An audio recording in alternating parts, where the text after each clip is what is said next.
சிதம்பரம் பகுதியைச் சேர்ந்தவர் பிரபாகரன், ஓய்வு பெற்ற எஸ்ஐ. இவர் 1989ஆம் ஆண்டு சிதம்பரம் அருகே உள்ள சி. முட்லூர் அரசு கலைக்கல்லூரியில் பொருளாதாரம் படித்தார். படித்து முடித்த பின் நண்பர்கள் பிரிந்தனர். படித்து முடித்து 34 ஆண்டுகளுக்கு பின் பிரபாகரன் தன் மகளுக்கு திருமணம் செய்தார். திருமணத்திற்கு தன்னுடன் படித்த பழைய நண்பர்களை அழைக்க விரும்பி அவர்களது முகவரியை கண்டுபிடித்து அழைப்பிதழ் அனுப்பினார். அதனை ஏற்று அவருடன் படித்த நண்பர்கள் திருமண விழாவில் பங்கேற்று மகிழ்ந்தனர். 1989லேருந்து 1991 வரைக்கும் சி. முட்லூர் அரசு கலைக்கல்லூரியில் பொறியியல் படித்தோம். 3 வருஷம் முடிஞ்சதோட எல்லாம் பிரிஞ்சு போயிட்டோம். அதுக்கப்புறம் எந்த நண்பர்களையும் நாங்கள் சந்திக்கல. பல டைம் நான் நினச்சிருக்கேன், இனிமேட்டு நண்பர்கள்லாம் சந்திக்க முடியுமா முடியாதான்ட்டு.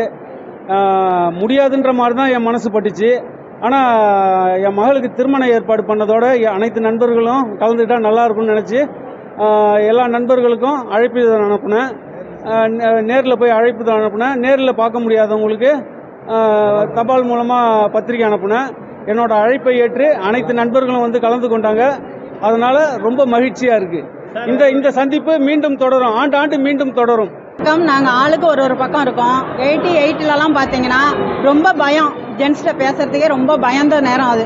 அப்ப எங்களை அப்படியே ஒரு பாதுகாப்பா கூட பிறந்த சகோதரியை விட அழகா எங்களை நட்புனா என்ன அப்படின்னு சொல்லி கொடுத்தது இந்த பசங்க தான். இவ்வளவு நாள் கழிச்சு நாங்க மீட் பண்றோம்னா காரணம் எங்க வீட்டுக்காரவங்க தான். எங்க வீட்டுக்காரங்க அவங்களோட ஒய்ஃப் எல்லாருமே சந்தேகப்படாம எங்களை அனுப்புனதுக்கு காரணமே அவங்க தான் அடிப்படை. இன்னைக்கு அவங்களாம் வரல, எங்கேயோ வீட்டுல இருக்காங்க, நீங்க போயிட்டு வாங்க அப்படின்னு சொன்னது எங்க நட்பு மேல வச்சிருந்த அவங்களோட நம்பிக்கை.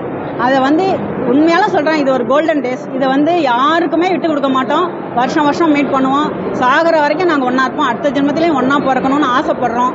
அப்பெல்லாம் லவ்லாம் கிடையாது. அப்படியே சொல்ல வந்தாலும் பயங்கரமா நடுங்கிட்டு போயிடுவாங்க. அதெல்லாம் பார்த்தா நாங்க ரொம்ப சந்தோஷப்படுவோம். கிட்டக்க இப்பெல்லாம் ஒரு வாட்ஸ்அப்ல ஒரு மெசேஜ் தட்டினா உடனே டக்குன்னு போற மாதிரிலாம் இப்ப கிடையாது. அப்படியே லெட்டர் எடுத்துட்டு வந்தா இப்ப கையெல்லாம் நடுங்கும். எங்களுக்கு அதெல்லாம் ரொம்ப சந்தோஷமா இருக்கும். ஆனாலும் அதை காக்க வைக்கிறதுல ஒரு சுகம். ஆனாலும் அப்பா அம்மாவுக்கு உண்மையா இருக்கணுங்கிறதுனால நாங்களாம் அப்படியே இருந்துட்டோம். அந்த நட்பு காதலை தாண்டி புனிதமானதுங்கிற மாதிரி எங்களோட நட்பு உலகத்தை தாண்டி அதுக்கு சொல்றதுக்கே வார்த்தை இல்லை. அதுக்கு விளக்கம் சொல்லிட்டு அதுக்கு பேர் நட்பு கிடையாது. அவ்வளவுதான்.